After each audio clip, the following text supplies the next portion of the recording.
On July 12, 1989, in the forest of Göhrde, east of Lüneburg in Germany, the bodies of a family of two who had gone on a picnic were discovered. Their killer must have been an extremely cold-blooded person because just at the time when the police were investigating the crime scene, he went out in search of the next victims, and he found them. Soon after, the wife of a wealthy businessman goes missing without a trace in Lüneburg, but her disappearance attracts little attention due to the murders in Göhrde. It turns out to be a huge mistake, as it will become clear almost 3 decades later, because it was in this case that the solution to the identity of Germany's most extraordinary serial killer lay. He committed murders that kept the entire north of the country in suspense, and the fact that now some of his crimes have been solved and families have received answers to their questions is thanks to one investigator who lost his sister. In the morning of August 15, 1989, Wolfgang Silaf received a phone call in his office. "Mom has disappeared," he heard through the tears in the voice of Yasmin, the 20-year-old daughter of his younger sister Birgit Meyer, who was 41 at the time. Wolfgang immediately understood that his sister couldn't have simply vanished and abandoned her daughter. Despite the fact that the girl was no longer a child, they had maintained a very close and trusting relationship with her mother. In 1989, Wolfgang was leading the criminal police department in Hamburg. However, even such an influential person couldn't secure a thorough investigation into his sister's disappearance by the police in the city of Lüneburg, where Birgit lived. Firstly, the Lüneburg police were occupied with the investigation of 2 murders, to which they devoted all their resources. Secondly, apart from their workload, there was another reason to approach this case somewhat carelessly. They had a suspect from the very beginning, Birgit's husband Harald Meyer. The man was a successful businessman working in the printing industry. He had started dating another woman after separating from his wife a few months before Birgit's disappearance. Birgit, who was unemployed at the time of their separation, struggled with the impending divorce and occasionally sought solace in alcohol. However, on the evening of August 14, 1989, Birgit greeted her husband with a smile. Harald came to discuss the terms of their separation, and it seemed that the woman had finally come to terms with her emotions. Birgit and Harald had a friendly discussion about the conditions of their divorce. Birgit was supposed to receive 500,000 Deutsche Marks and agreed to move out of the family home near Lüneburg. The next day, they had agreed to go to a notary. However, in the morning, Yasmin discovered her mother's disappearance. Birgit's Opel Cabriolet was parked in the garage, but there was no sign of the woman anywhere in the house. As it would later become known, her documents had also disappeared. Apart from a shoe print near Birgit's house, there were no slightest indications of a committed crime, no blood, no signs of struggle. According to Birgit's husband, the previous evening had gone smoothly, and they hadn't argued. After her husband left, Birgit had spoken on the phone with her mother and daughter and had mentioned that she and her husband didn't quarrel, and that the meeting went well. However, despite Harald's statements, the police suspected that the husband had found another way to part with his wife and avoid paying her 500,000. Today, Harald Meyer continues to live in the same house from which his wife disappeared without a trace. He remembers Birgit as always being his loyal friend whom he could fully rely on. However, many believe Harald was guilty of his wife's disappearance and later her murder. He heard constant whispers and rumors. His friends questioned whether he had taken Birgit in his Porsche and dumped her into the sea from his motorboat. Even his own daughter sometimes had a silent question in her eyes, wondering if he knew something about her mother's whereabouts, and if the police could be right in their suspicions. Only Wolfgang Silaf believed that Harald had nothing to do with his sister's disappearance because Harald and Birgit never argued about money. When Birgit met Harald that evening 32 years ago, elegantly dressed, he immediately noticed that she had had a few drinks to lift her spirits. He teased her, saying that she probably didn't plan on getting bored, and she flirtatiously replied, "Who knows?" Now he believes that her killer was nearby at that moment, already waiting for the opportune moment to attack her. However, it was only 6 weeks after Birgit's disappearance that Harald began to have suspicions about what might have happened that day. A colleague of his wife told him that on the day of Birgit's disappearance, she had cheerfully mentioned the neighbor's gardener in a conversation. Allegedly, he had knocked on Birgit's door, introduced himself, and asked for directions to a certain house, even though he already knew the address. Harold didn't know what to think. He remembered a party in the neighboring house where the gardener was also present. A quiet and silent man, blond with very beautiful features but a terrifying gaze. Harold recalled how he had been extremely frightened by the cold and evaluative look in his icy eyes. And now it turned out that Birgit had met him a few months before her disappearance, right after that party at the neighbor's. She had been drinking excessively, and the gardener had escorted her home. Harold reported this new acquaintance of his wife to the police. The investigators found out that the gardener, who also worked at the cemetery, was named Kurt-Werner Wichmann. He was handsome but an extremely dangerous type. In his early years, he had threatened a young mother and her child with a knife. And in his youth, he abducted a hitchhiking girl, subjected her to abuse, and nearly killed her. After that incident, he spent 5.5 years in prison. Kurt-Werner Wichmann. The investigators decided to personally talk to Wichmann and invited him to the police station. He showed up wearing gloves, claiming it was due to allergies. Wichmann stated that he had an alibi during the time of the woman's disappearance. After work, he spent the entire evening at home and only went for a walk with his German Shepherd after 10 p.m., but it didn't take him more than 15 minutes. His words were confirmed by his wife. Wisely, Wichmann decided not to mention that he had been on sick leave on the day of Birgit's disappearance and didn't need to go to work. It wouldn't have been difficult for the police to verify this, but surprisingly, Wichmann didn't seem worthy of attention as a suspect to any of the investigators. Wolfgang noted that at the very least, a preliminary investigation should have been initiated. However, this did not happen. The brother of the missing woman constantly heard from his colleagues that they were doing everything possible but unfortunately couldn't find her. When he tried to gather more information about the case, they fell silent. Days, months, and years passed before a new prosecutor in Lüneburg took up the case. It was only in 1993, 3.5 years after Birgit's disappearance, that a criminal case was filed against Kurt-Werner Wichmann on suspicion of Birgit Meyer's murder.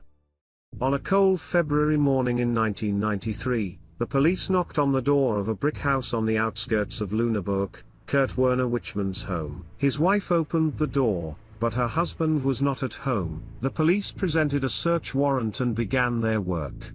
The search immediately led the officers to a recently demolished wall made of plasterboard in the basement. On the first floor, they noticed a soundproof door. Kurt's wife explained that she didn't have a key, it was only in possession of her husband and his brother. The officers forced open the door, behind which awaited a veritable arsenal, 2 small-caliber rifles, a revolver, silencers, ammunition, stun guns, knives, sedatives, chains, ropes, and handcuffs with traces of blood. The police confiscated all these items. During the search of the surrounding area, a metal detector was triggered. With the help of a police excavator, they managed to dig up something extraordinary in Wichmann's garden, an entire car, a brand new bright red Ford sports coupe, on the back seat of which forensic experts found blood. The search team also detected a strong smell of decomposing flesh inside the car, but no actual body was found. Shortly thereafter, the police found a parked VW Golf near Lüneburg registered to Wichmann. Inside the car, they discovered road maps, a sleeping bag, a thermos, and binoculars. The equipment seemed more suitable for a hunter or someone who spends a lot of time spying on people they intend to kill. For several weeks, Kurt managed to evade the authorities. However, on April 15, 1993, an accident occurred on a country road near Heilbronn. The police inspected the car, which contained 2 men. Weapons were found in the car, so the driver was taken to the station. It was discovered that the driver was Kurt, and his younger brother was sitting next to him in the car. The police did not believe that Kurt could pose a danger to himself, so they did not confiscate his belt. The man died in his prison cell on April 25, 1993, at the age of 43. The police quickly closed the case because, according to the German Code of Criminal Procedure, the deceased should not become the subject of an investigation. However, this was far from the end of the story. Rather, it was the beginning of an investigation that would lead to the uncovering of the most horrifying crimes in the country's criminal history. In 2002, Wolfgang retired and was able to dedicate more attention and time to his sister's case. He gained access to the case files and was shocked. To his horror, he discovered that all the evidence had been destroyed, including the red Ford that was unearthed. And the basement in Kurt's house, where the search team had sensed the presence of remains, had never been thoroughly investigated. However, in Wolfgang's opinion, the evidence should have been preserved. Firstly, because there is no statute of limitations on murder cases. Secondly, the principle of not conducting an investigation against the dead is not applicable in this case because there is another suspect, Birgit Harold, the husband of Birgit Meyer. To justify or condemn Harold, all the evidence needed to be examined, the neighbors of Kurt needed to be interrogated, in short, regular police work needed to be done. But now, it was impossible to study the evidence. Nevertheless, Wolfgang decided not to give up and assembled a group of volunteers from his former colleagues. They discussed the motives, possible developments, and the behavior of the perpetrator again and again. Finally, they came up with the idea that Birgit's disappearance might be connected to other unsolved crimes. In search of confirmation of this theory, Wolfgang went to Wimann's house. The secret room had hardly changed since it was discovered in 1993. In the room, he found video recordings of 2 TV shows, one about Birgit Meyer's disappearance and the other about the murders in Göhrde. Wolfgang immediately informed the police in Lüneburg, and nothing happened. The cases remained unsolved for years. In 2015, the head of the criminal police department in Lüneburg was replaced. Wolfgang managed to convince him to create a commission to review his sister's case.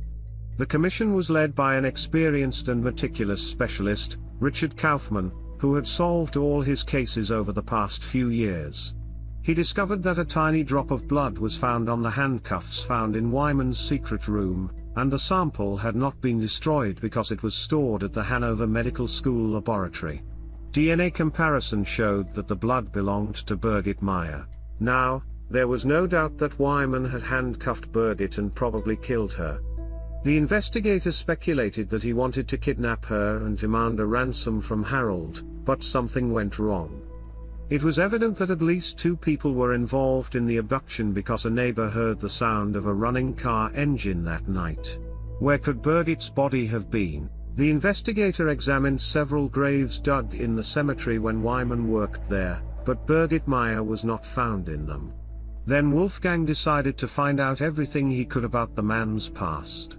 First of all, one should not imagine a spoiled boy from a wonderful family. His father used to threaten his mother with an axe and was cruel to his sons. Young Kurt-Werner Wichmann ended up in a social institution called Witchenstift, and after the New Year holidays in 1964, he didn't want to go back. But he needed money to escape, so the 14-year-old boy entered the apartment of his parents' tenants, a young family, with a dagger and a flashlight. The husband was at work, and only the mother and the infant were at home. The woman woke up because of the flashlight's light, screamed, and the boy lightly choked her to prevent her from screaming. Then he turned to the child, and the woman was about to believe that he would do something to her son, but fortunately, he changed his mind. Unfortunately, the girl whom 22-year-old Kurt decided to give a ride to in 1970 was not so lucky. Offering a hitchhiking girl to get in his car, he took her to the forest and attacked her. After getting what he wanted, he choked the poor girl a little and threw her in the trunk, apparently planning to bury her. However, something incredible happened.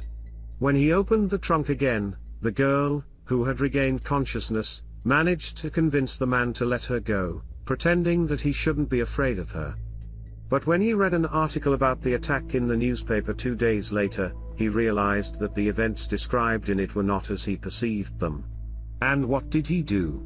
He went to the police to, as he claimed, correct some facts. After adjusting the facts, the man spent 5.5 years in prison. People who knew Kurt describe him as an arrogant loner. He didn't need friends, but he had a strong need for recognition, so he was a braggart from childhood and loved things, especially cars, that he couldn't afford. Realizing what kind of person Kurt was, Wolfgang understood that he was obsessed with control. He was a narcissist for whom it was important how he appeared in the eyes of others. The desire to control his external image was so great that he was even willing to turn himself in after committing a crime. Therefore, Wolfgang assumed that his sister Birgit Meyer's body was hidden in Wichmann's house or on the premises of his house. It's sad that when he asked the police in Lüneburg to conduct a thorough search there a few years ago, they didn't listen to him. As the head of the investigation group told him, his criminal experience told him that Birgit wasn't there. While he was saying this, he was standing right above her body, with only a concrete slab separating them. When Wolfgang finally opened the concrete floor in Kurt's garage many years later, he found what was left of his sister's body. The autopsy showed that Birgit Meyer was shot in the head, just like at least one of the victims of the Göhrde murders and another victim of the 1968 murder. The Birgit case was solved, but Wolfgang decided not to stop there, remembering other families waiting for the crimes that affected their loved ones to be solved. Thus, thanks to Wolfgang's persistence, a crime that had terrified the entire northern part of Germany in the 90s was finally solved at the end of 2017, the murders in Göhrde. Göhrde is a vast wooded area east of Lüneburg. In July 1989, the weather in northern Germany was sunny and hot, prompting many people to seek refuge from the summer heat in the cool shade of the forest. On July 12, 1989, 2 days before Birgit's disappearance, 3 people who were picking blueberries in Göhrde suddenly smelled a nauseating sweet odor. Trying to find the source of the smell, they discovered a human hand under a pine tree among the branches.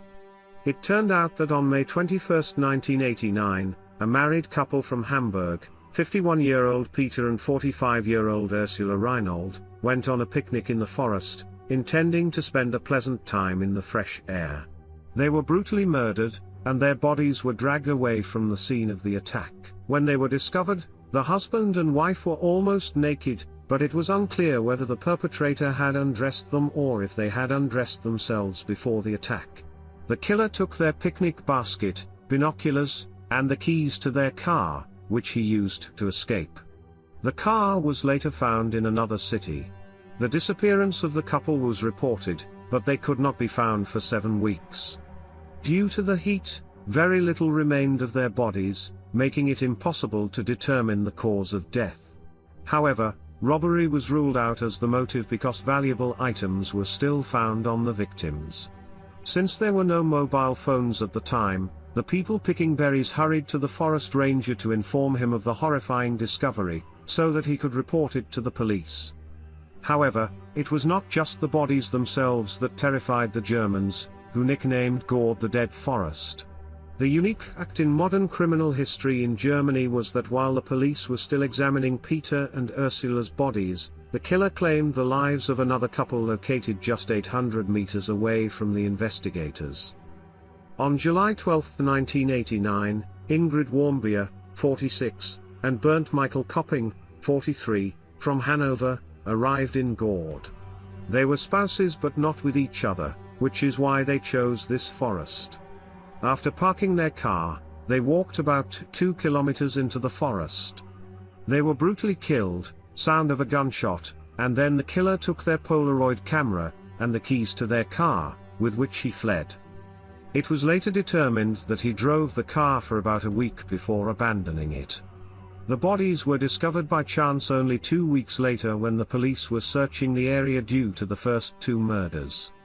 The crime scenes were only 800 meters apart, but subsequent tests showed that the police working on the first murder could not hear the gunshots due to the locations of the crime scenes in the depressions. Given the new discovery, the random encounter of the berry pickers became of great importance. As they hurried to the forest ranger to report the horrifying find, they encountered a man. Of course, 2 weeks later, their description of the person would be quite vague. But they remembered that they had encountered a tall and strong 40-year-old brunette with medium-length hair, without glasses or a beard. He was carrying a bag that was clearly not empty. Based on the witnesses' accounts, a composite sketch was created, even if this man might not have had any connection to the crime. The common factor in these murders was that they were committed in the same area of a vast forest. Additionally, the victims were both of middle age. In 2 cases, the perpetrator stole the victim's belongings, although it was not a typical robbery. He would leave the crime scenes in the victims' cars and then abandon the vehicles in small towns with railway connections. Both towns were located along the Hanover-Hamburg route, and these parallels led investigators to speculate that the same person was responsible for the crimes. In 1989, Kurt-Werner Wichmann was 40 years old and lived 30 kilometers away from Göhrde. On the day of the secret lover's murder, he was on sick leave. The spouses were also killed on a Sunday when Kurt didn't have to go to work. However, the investigators initially found no evidence linking Wichmann to the crimes in Göhrde. Furthermore, he did not resemble the composite sketch. Therefore, the police focused on other suspects, suspecting that the deceived husband of the second victim had hired a professional to deal with his unfaithful wife and her lover but accidentally targeted the wrong person before carrying out the hit. Once again, Wolfgang couldn't understand the investigators' decision. He and his group of colleagues immediately suspected that Kurt matched the profile of the Göhrde killer. The brutality of the crimes and the intimate aspects, as evidenced by the victim's exposed clothing, all aligned with Wichmann's profile. Moreover, years ago, Wolfgang found a videotape of the TV program Aktenzeichen Z, which covered the Göhrde murders, in Kurt's secret room. Being a narcissist, Kurt also collected video recordings and newspaper clippings about Birgit Meyer. There were also pieces of evidence showing that the man sought information about Bernd Michael Kopping, who was killed in Göhrde. However, as often happens today, the DNA analysis provided the final piece of evidence. The Göhrde killer had a habit of driving the victims' cars for several days. In one of the vehicles, 3 hairs and possibly other biological materials were found. However, it took nearly 30 years before the DNA in the car was compared to Kurt's DNA. Only at the end of 2017 did the analysis yield a match. Kurt-Werner Wichmann was the perpetrator of the 2 murders in Göhrde.